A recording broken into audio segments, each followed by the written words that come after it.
Bing bongy bong, bing bongy bong. This is Joe, the bearded historian. He'll tell you an interesting story. Be careful of his soldiers, they can be brats. This is Angel, she's an entity. She'll cause chaos and plant her hands at you. This is Sue, she likes spirits, not the alcohol. She's the reason this channel exists. This is David, he likes fire trucks. He's here occasionally. Bing bongy bong, bing bongy bong, bing bongy bong. We preserve his story. Alright, welcome to Buds Do It Backwards. Buds do it whenever order they want to. Buds don't know what they're doing, whatever you want to call it. This is another place that you saw in December during our holiday videos. They were having a holiday open house, and we went and you got to see things with like Christmas decorations and lights on it. Now you get to see more of the park without the Christmas lights. Hopefully you'll enjoy it just as much, even though it's not all sparkly and shiny for the holidays. It's also Friday. Have a good weekend and enjoy the video. Alright, this is Mr. Paralife. He's up to 4K in subscribers, and he is a wheelchair ninja. This is some toys for Mr. Buck, which is his doggo, and toys are always good for doggos. And I'm a little bit behind on Mr. Ninja's, but there we go. And then there's some shorts with his doggo, which is very fun. And of course, he hasn't done live in about a month, which apparently I missed, but that's okay. Check him out, like, share, comment. Have a good day. All right. Historic fish hatchery, not just a regular fish hatchery, a historical one. Why? Because we all do have to do everything old school. Right, historian? Ready. One of the oldest fish hatcheries in the West, the hatchery building from 1899. The booth house from 1905 is a fish car story. Interesting. There's also an underwater trout viewing area. Ooh, fun. National Register of Historic Places. Very nice. It's a hysterical place. It's a hysterical place. I said we can't do the new school. We have to do the old school. We have to do the historical. Oh, bridges. Yay. No fishing. Reminds me of the one over Rapid Creek. Yeah. Do the bricks off to the side reassuring to anybody? Highly reassuring. Oi, oi.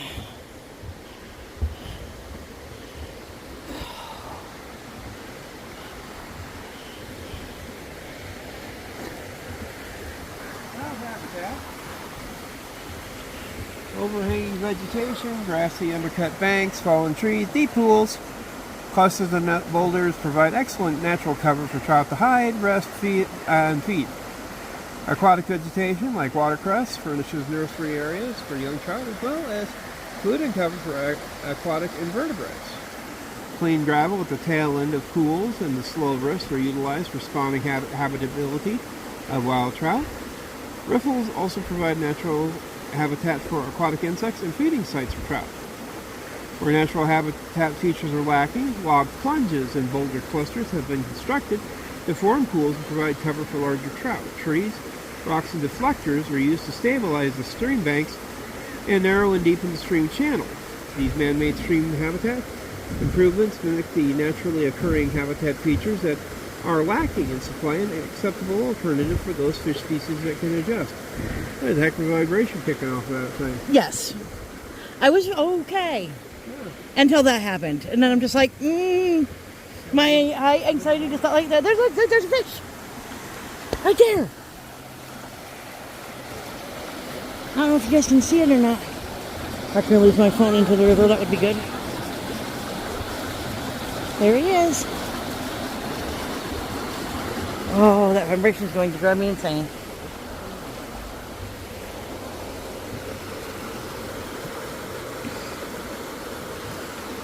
Yeah, look how big the concrete wall is, too. It's a very big wall. Tells you how high we are. Oh, and that makes me sad. Oh. safety, please.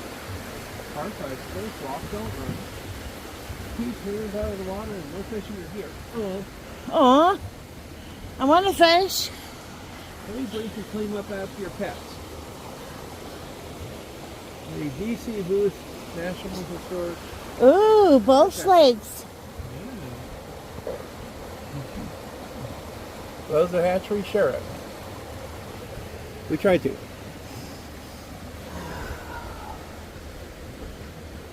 Hi, duckies. Oh, wow, look at this one, babes. Oh, wow. He's a monster. Look at how big they are. Lumper. Holy cow. 3 over here, too. 4. A couple big ones.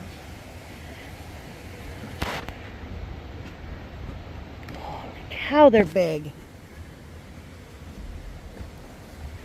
He's a big boy over there, that black one over by the tree. Mm-hmm. He's a big boy.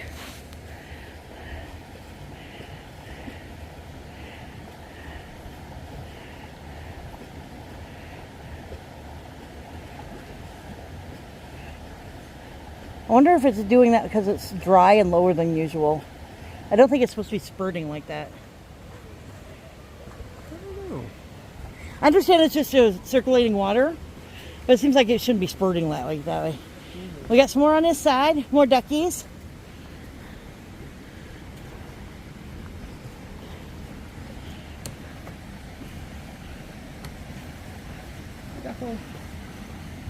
Hi, ducks. Couple big boys over here. See a couple rainbows.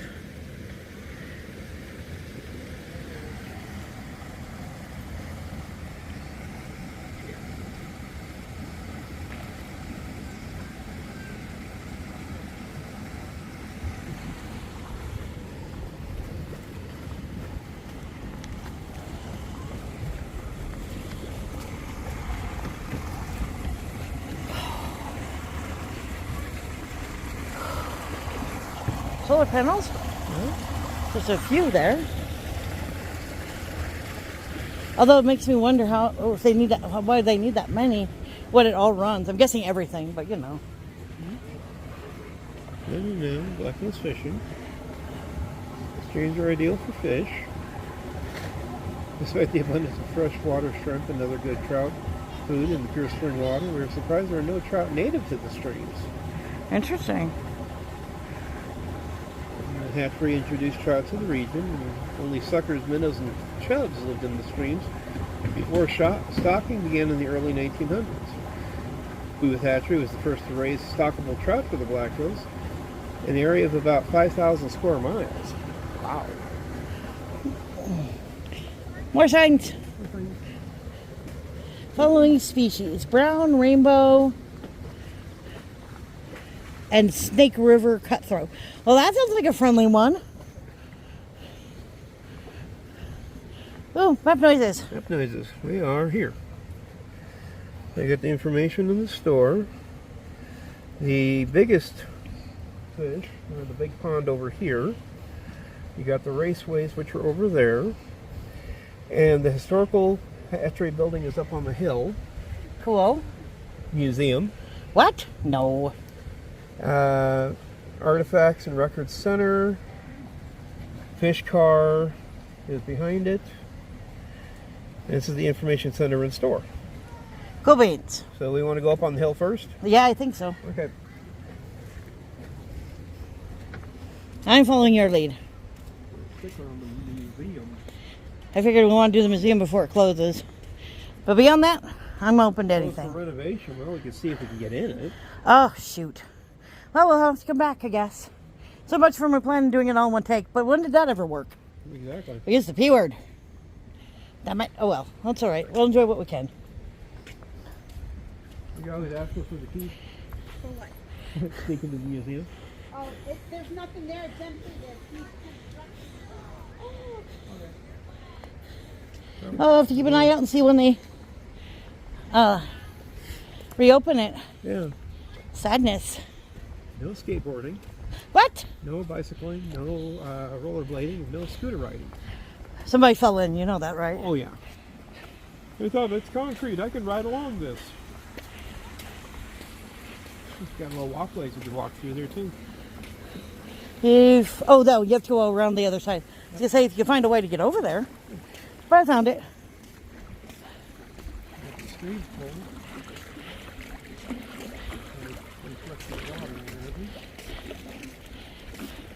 These two are all nearly empty. Must be cleaning them or something. Historical raceways.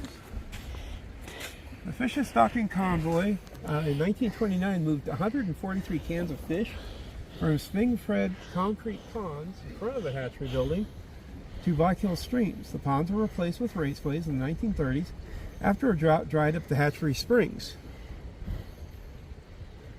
During fish out of doors, fingerlings were brought into the hatchery building to outdoor raceways, where they lived until they were big enough to move to one of the ponds. Fun, fun. And when the BC Booth hatchery was built, the wooden pipes carried water to the raceways, and the pipes were made out of bald cypress or redwood slats, wrapped with steel bands and coated with asphalt. Fun. The first raceways were built next to the hatchery building in 1899. They were lined with wood and banked with rock and earth. Water came in by gravity.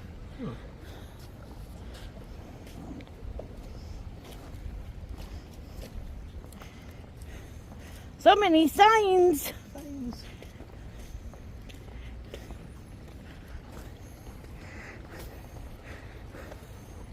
Oh, their pipe is leaking.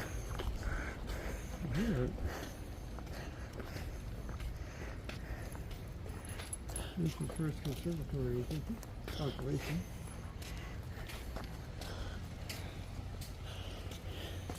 Please keep off the boat. What? How come? I don't know. I mean, to have it here and not be able to sit in it, I mean, come on.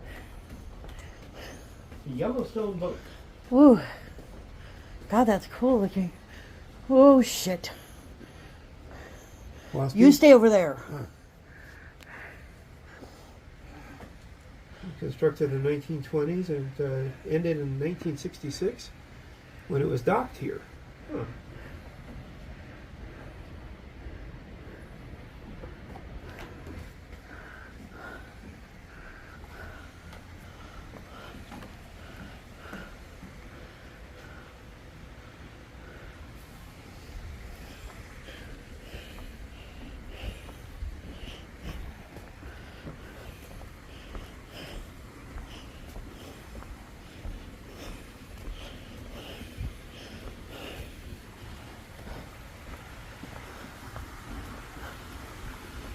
There's a nice house. I see that Rabbit house. just went by. I saw something go by. Didn't catch what it was.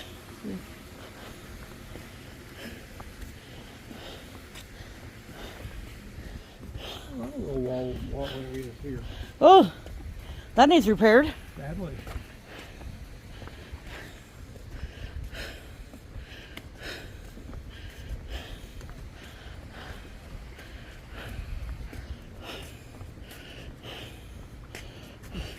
See where their water channel used to be too.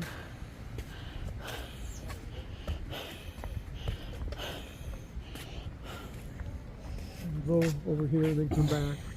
Okay.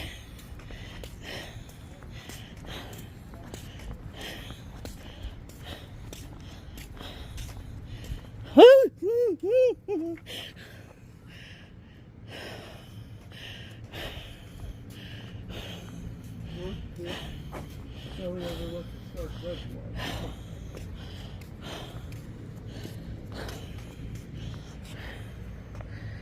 Newport Colts Memorial Bird Feeding Area.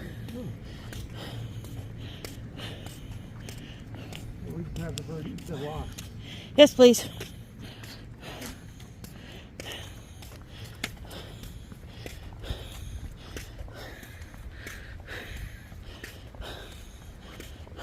Fish Culture Hall of Fame.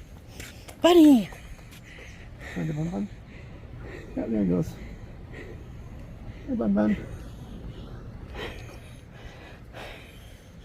I think I'm going to sit in the shade for a minute, catch my breath. Sounds good.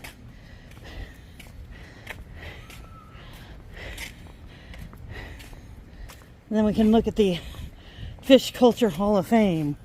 The rail car's open too. One or the other or both. But I need a minute. Oh, we can sit inside there if you want to sit inside there instead. Sure. I like how you're just so agreeable. Free tours. Ooh, somebody's going to tell us something. Hello, how are you today? Good. Where are you all from? Rapid. Oh, okay. You want to sign it or you want me to sign it? You can sign this time. Okay. I signed earlier. We were down at Hermosa. You? Yeah, they have their, they call it the HaHa. It's Hermosa Arts and Humanities. Okay. So, kind of an interesting little museum they got. But Yeah, we worked there in Heartland 1 year, one summer. Out in Harvey. Yep. This is a replica of fish car number 3. It was built in 1884. And it was used from 1885 to 1930, 31, somewhere around there. It was, it is a replica. This is a 1915 passenger car from the Central Railway of New Jersey. We purchased it from the Black Hills Railway in Hill City. And in 1897, the commission had a model built of car number 3. After it went all over the United States, it ended up here at this hatchery. Fun. And that's what they used to build this replica from. Very cool. This car was kind of unique in the fact it could also hatch fish. That's fun. Only one I could find that did that. That's kind of fun. I found out some of my kinfolk actually designed railroad cars. Oh, did they? Back in the days, they designed cars, surprisingly enough, that had an aluminum skin on them, passenger cars. And they were big in the 50s and 60s. They were called the Bud cars. Good, I know that. Yeah. This was built by Harlan and Housley. Well, the original one was when they were. All right. Ha ha, part 2. This time they're supposed to be set up.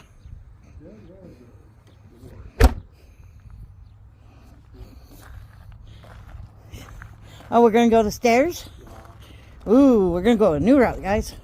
Last time we went up the slope. This time we're gonna go up the stairs. Little garden. Oh, Ricky's. Didn't see these last time. So now you guys can see these. 1886 Homesteader. Nice.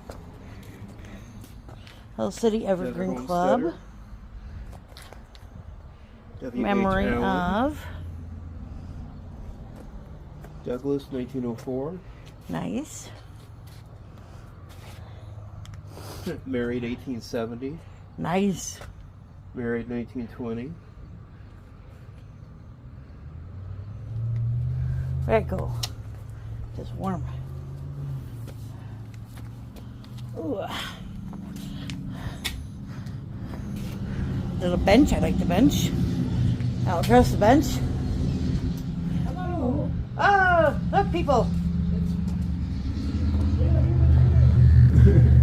Human beings, not artificial humans. Oh, how pretty. I like the picture.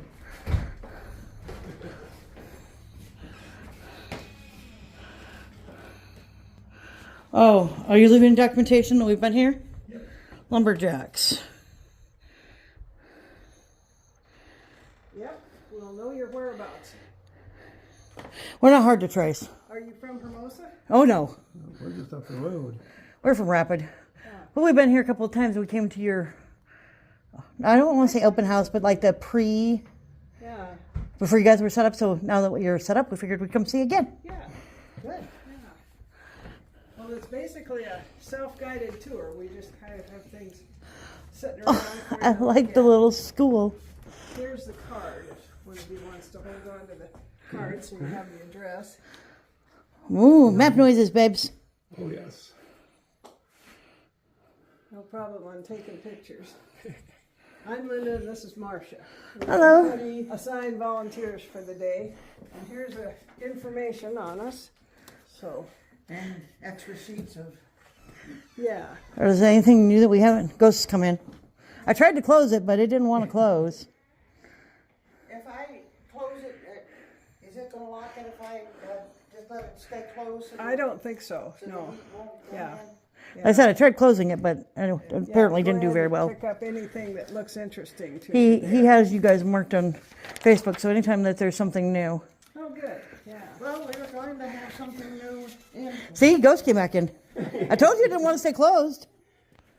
Sorry, they. Purchased in 1904 by Bethlehem, which then became Bethlehem Steel, and they changed the plant to Harlan Plant in Bethlehem, and they remodernized it to build steel cars, which they were only building wood cars before. And that's one reason they stopped using this car, because it was wood. Too dangerous railroads in that pull. But they built cars until 1944. I mean 1940, and they built parts until 1940.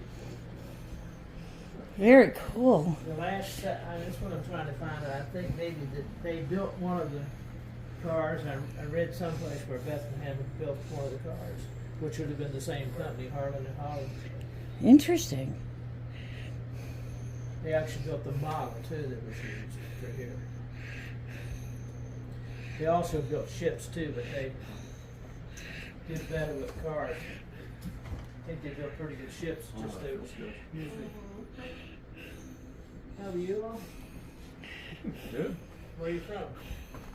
Please do not touch. We are from Ooh, that air feels good. The captain's area. Old typewriter. I like those chandeliers. Yeah, the chandeliers are cool. At least they look secure, unlike some chandeliers. Yeah. Like the old oil lamp. Right? Air right here is like, feels so good. Yeah. Just sit here for a few moments. Oh, right there too. Nice breeze.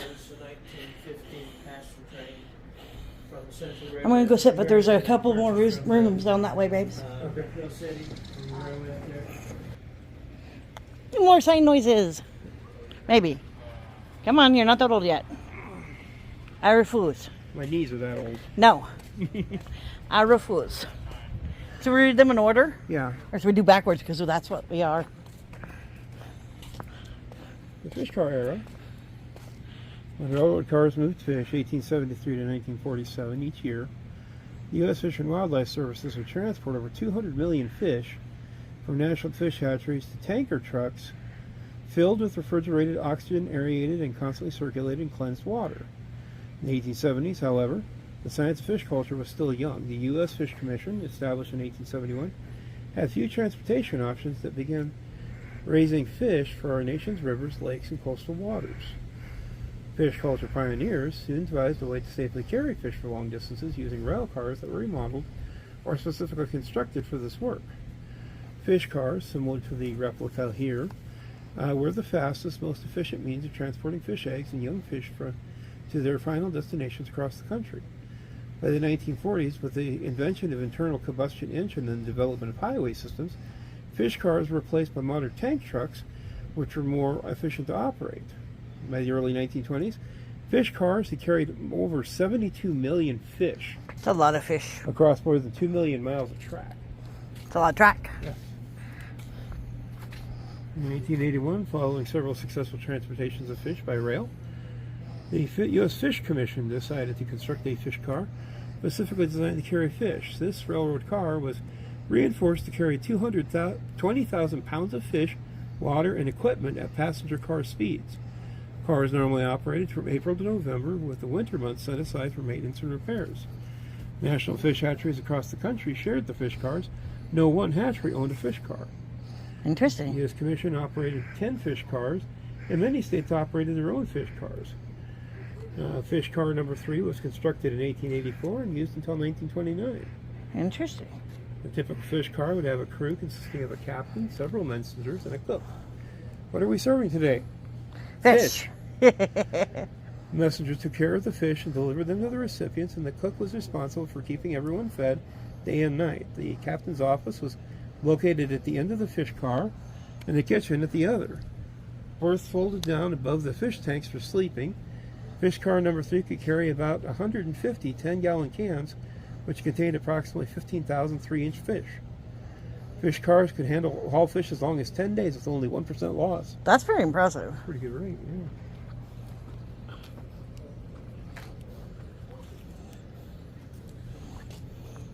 Oh, smoking food or drinks. Oh. We follow the food. What you say? From Mexico to Canada, habitat is the key. Wow. Oh, wow. Yeah, that's what I said. Caution, don't spread the New Zealand mud snails. Oh, wow. There's a lot of snails.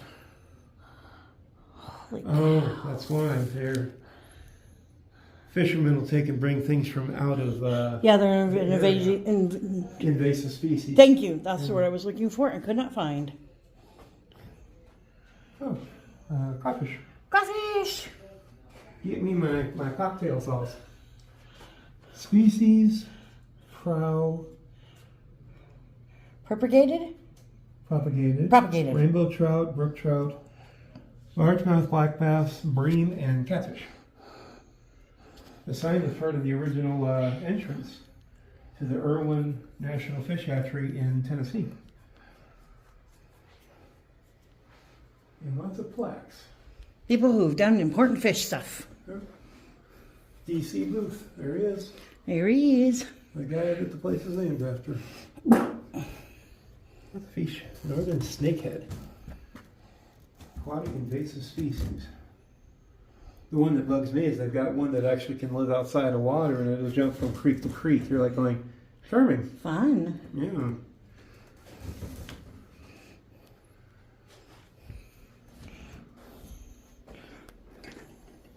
Oh, important people. More important people. They ran out of important people.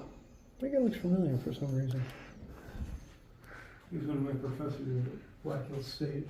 Maybe. Which, yes, isn't counted.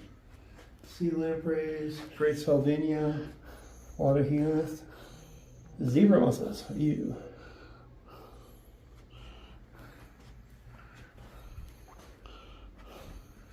Share your passion and inspire a career in conservation. Or, stay inside where it's warm. Or, that's not what I meant.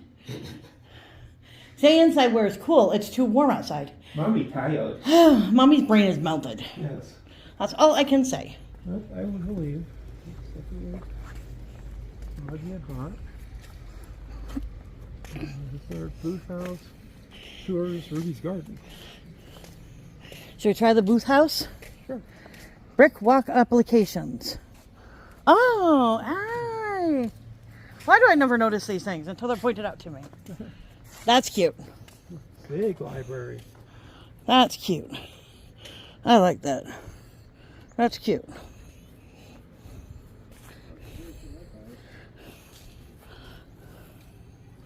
That is cute. I like that.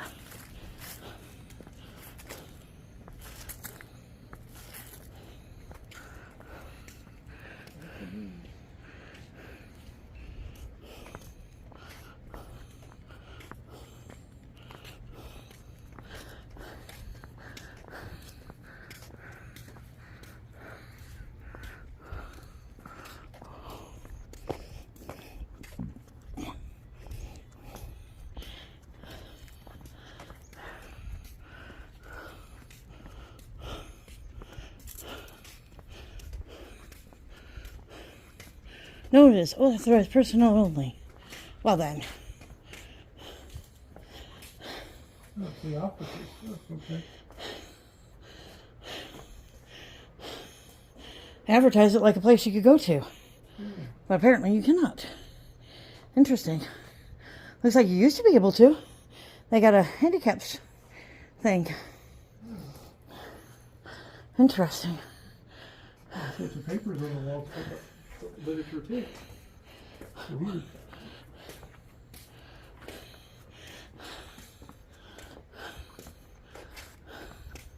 There's a big building over there too. Want to go that way?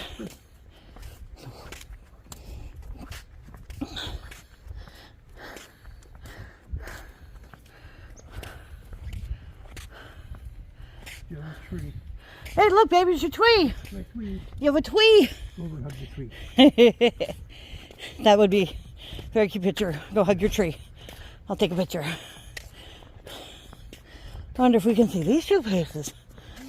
The one there says open, so I would assume. How dare you? I also hear a deaf mute. Yes. At least listening to good music.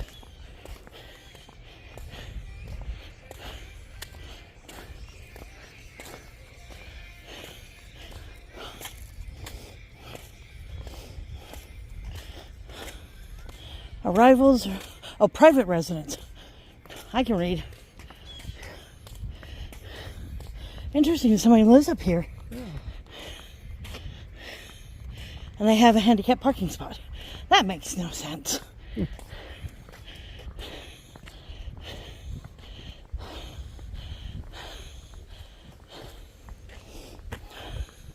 Oh, this is the booth house. Gotcha. Pretty cool.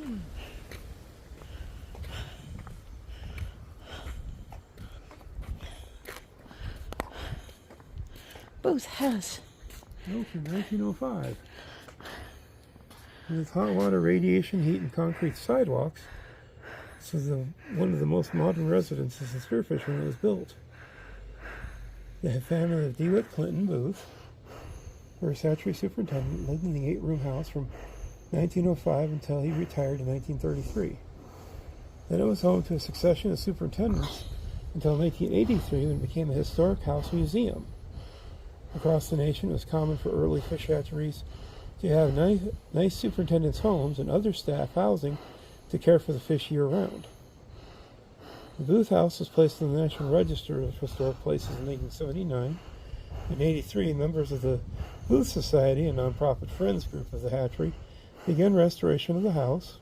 Routine maintenance is continual, and maintaining historical integrity is a priority when conducting restoration projects. The house appears today similar to the way it was in the 1920s. Interior furnishings are from the period, but not original to the house. Makes sense? Ruby's garden behind the house is a beautiful garden named after Ruby Booth, the wife of D.C. Booth. Ruby was a music teacher at the normal school, now Black Hills State. At home on the hatchery, she maintained lovely gardens, also supplied food and herbs for her family. She had a talent for hospitality and entertaining, and lawn parties were common, usually in conjunction with a school activity, club, or church meeting, or hatchery business. The garden still serves as a community hub today. It's often used for weddings and other events. Take a walk through Ruby's garden to explore the 1905 period plants, and relax on one of the benches to enjoy the peaceful settings. Ooh. Send the girl up here to camp. Tour in progress. And I think that means... If you want to come, I didn't want to interrupt her. I'm trying to check to see what the temperature is. Over 100. At least it was when we left the car. Was it? It was like 96, actually. Yeah. Yeah. But I think they're wrong. Yeah. Speculation. Was today Saturday? Yeah. Yes.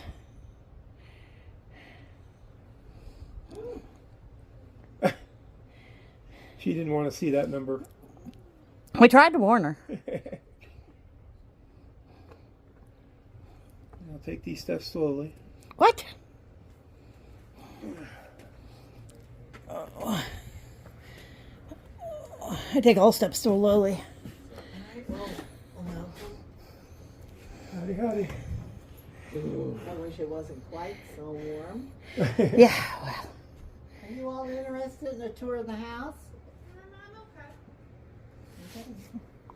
Oh, we can wait a few minutes if you want to wait for more. No, ma'am. I just saw them walking up. Just thought I'd And I offer. thought I'd grab them while. If they were interested, it was a good time to grab them. I understand. That's right. I agree. Well, let me just tell you, which I didn't hear him say out here. The government built the house. Ah. Okay. It was built as quarters 1, because Oh. it was the first set of quarters built here. Fun. The government has a tendency for its military and special people like the superintendents to build quarters for them and Right. their family to live in. We've seen that. So, yeah, I always want to let people know that the Booths did not do it. They were not rich people. So, please come on in and just please watch that. Miss Gracie here has stumped her toe on it a few times. I definitely would. This area is known as our foyer. Isn't it pretty? The house was actually moved into by the Booths in 1905 and actually completed in 1906. Wow. They had a really bad winter, and but the Booths said, "Hey, we're getting moved in here Right. because it offered electricity, Right. running water, it had steam heat, and indoor plumbing." So I'm with them. nobody else in Spearfish or the surrounding areas had anything comparable to it. Okay. Now, when we walk on this floor, you'll hear it squeak a little, and that's because these are the original maple floors. The only place we ever have to replace them is upstairs in the bathroom. And speaking of upstairs, we'll be able to go upstairs if you want, and when you come down, sign into the book and look at the memorabilia that the Booth family has loaned us. The front door is my favorite piece in here. It is the original front door to the house. I like the little design on it. Yeah. The wreath. It was, it's made of aspen and oak. Hmm. Okay. Now, Mr. Booth physically retired in 33, but he was in and out of the house. And in 83, they declared it historical. And that's 50 years of other families moving in and out. And the government would allow them to make minor changes as long as it didn't interfere with the structure of the house. Right. And one of those things were the addition of these two columns. Prior to that, it was French doors. Ah. Here, when the Booths were. Interesting. We are working really hard to keep the house to the period of time. Very that the cool. Booths would have lived here. Pretty lamp. This is the parlor. Mrs. Booth was an avid pianist. She taught piano over at the Normal School, or what's known now as the Black Hill State University. She gave private piano lessons here. When she did, she could close those French doors. Close this one. These doors here, these pocket doors, they could be closed, gave them a beautiful room for her music. And if you were having meetings and things, everybody wanted to come here because of the amenities. Well, I understand that. So, the books in the corner of this piano, which is known as a coffin piano, is the encyclopedias that Mr. Booth had. Okay? Now, the music book here is one of Mrs. Booth's Very cool. music books. Let's go in the dining room.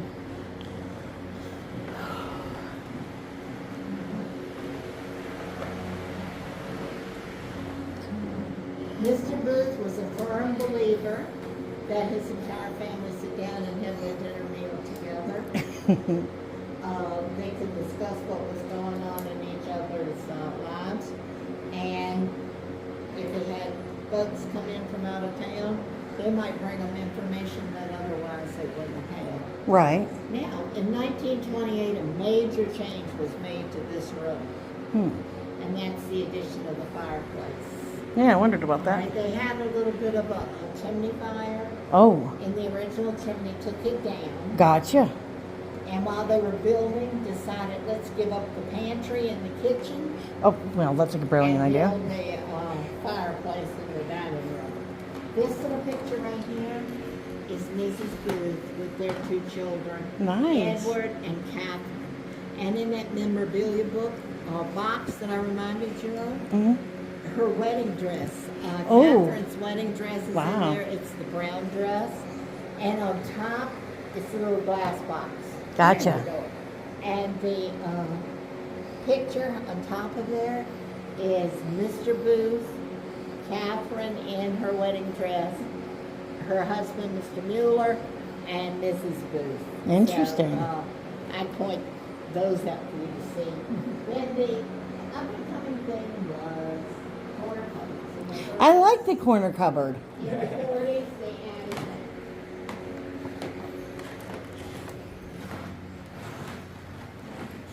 Now, Oh, this, wow. Yeah. this is the original sink when the house was built. I believe it'll be here when the house falls down. It has had to have new fixtures put in here, but they're all plumbed up. So the Nice. sink does work. When you look out the glass, here is the original glass. See the waves in it? It's a little weavy. Yes. The garden out back is a gift to us from the master gardeners. They do all the planting, they prune it, water it, take care of it. The stove here is a replica of her coal stove. This one is electric, but hers would have burned coal. Very cool. There are 3 areas now, I'm sorry to say, that we no longer have access to for our guests. One being the staircase down to the basement, I kind of wondered about that. and that basement is totally cemented, Ooh, and it has standard height. interesting. In the 1900s, you know, they were earth floors and only crawl space. Right. So, the other place that we can't access anymore is the tiny little staircase upstairs. That would have taken Mr. Booth to a little library and office that he had up there. Oh, Beside that staircase is the 3rd area, which is a door that took you out to the sleeping deck. When the weather was really hot, they could take their mats out there and sleep in the nice, cool night air, and then pray we did not get a hailstorm like we had this year. In the corner here is a replica of an icebox. I don't know if you've all been in the rail car yet. Mm-hmm. So the little brown house next to it is a replica of the Ice house. ice house. It's not where it was originally, but it still gives you an idea. She would have had a chunk of that ice, kept everything in the center cool, and then as the water drained to the bottom, it could have been pitched right out onto her, what was then called the kitchen garden. We call them herb gardens now. I'd share with you, if you like, you can go upstairs and take pictures and roam around there. The first door to your right is going to be the bathroom. It has been disabled, and we removed the door so you could see in there. Cool. Then we have a sewing room, and that was modernized somewhere along the line. Okay. And the 3 bedrooms that are up there are unique to a 1900 house. All 3 bedrooms have closets. Interesting. And they didn't usually build these houses then with closets. There is one door in the hallway with a little black handle, and there is absolutely nothing in there. It's only about 6 inches deep. Gotcha. And we just ask that you're not trying to open it. The handle's gotten extremely weak. Gotcha. Okay? So, please, go up. Make yourself at home. A lot of neat, wonderful things up there. Oh.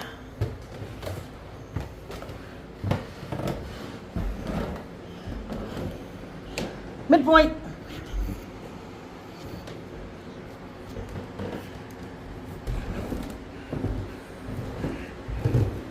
Stairs get a little bit smaller, baby, on the second round.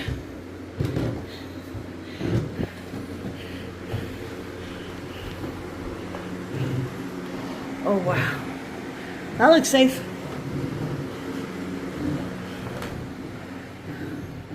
I Hello, children.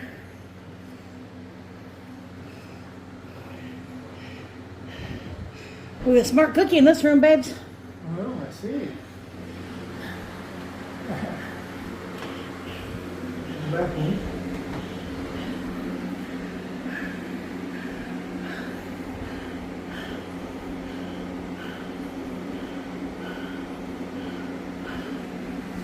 Clawfoot bathtub. I love clawfoot bathtubs. Little desk. Need to do your ironing?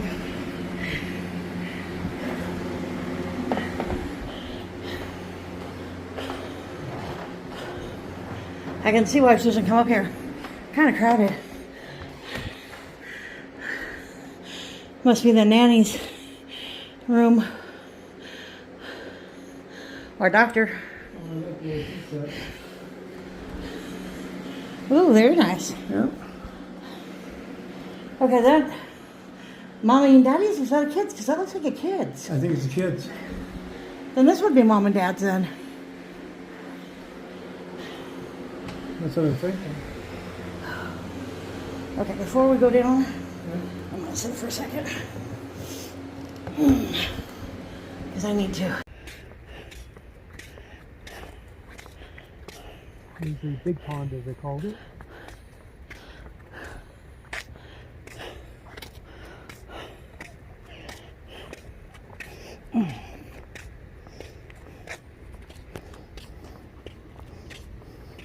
Got down there, go through, Yeah, and out to get something to eat and drink. sounds good. I remember one went through, we took the car through there, remember? No. Yeah, I had a heck of a time backing it up too, because I was like, don't drive into the trunk. Oh, Oh, I remember it now.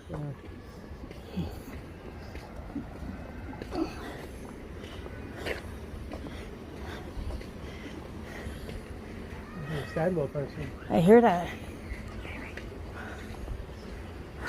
You see if you got a cold pop here? We can see how much their cold pop is. Yeah. Pretty sure they have one. Question is, do we want to spend that much? True. Ow.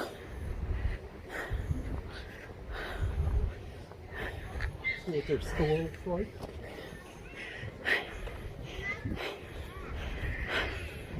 Underwater viewing.